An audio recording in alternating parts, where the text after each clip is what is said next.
Today, the U.S. military said it destroyed another anti-ship missile used by Houthi rebels in Yemen. An oil tanker in the Red Sea was hit and caught fire on Friday. The last flames were extinguished today.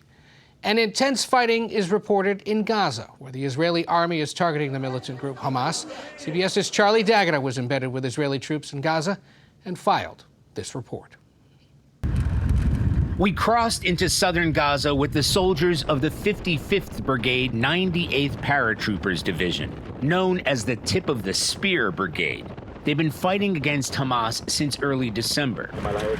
Across a short stretch of open farmland, we come to a stop. We're just a few hundred yards into Gaza itself, and we cross through the very same breach in the fence that Hamas militants punched through in order to launch their attacks that day. From this very spot, we were shown the entrance to a shaft this close to the border, connecting to Gaza's extensive tunnel system that runs for more than 450 miles. Troops say this opening allowed Hamas explosives teams to reach and breach the border fence undetected. A soldier kept his rifle aimed at the tunnel, just in case.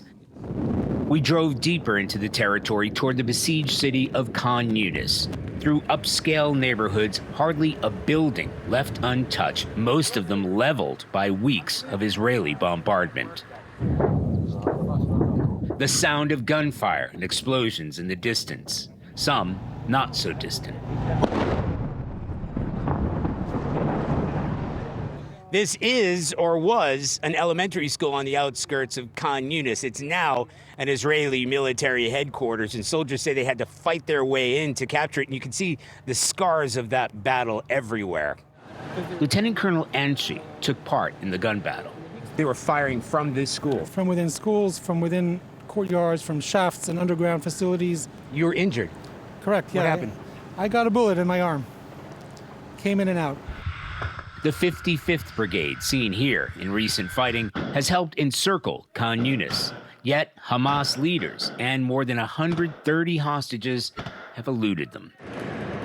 Driving back through the destruction, it's clear their mission is not just about taking over territory above ground, but flushing out what might be lurking below. Charlie D'Agata, CBS News, on the outskirts of Khan Yunis, inside Gaza.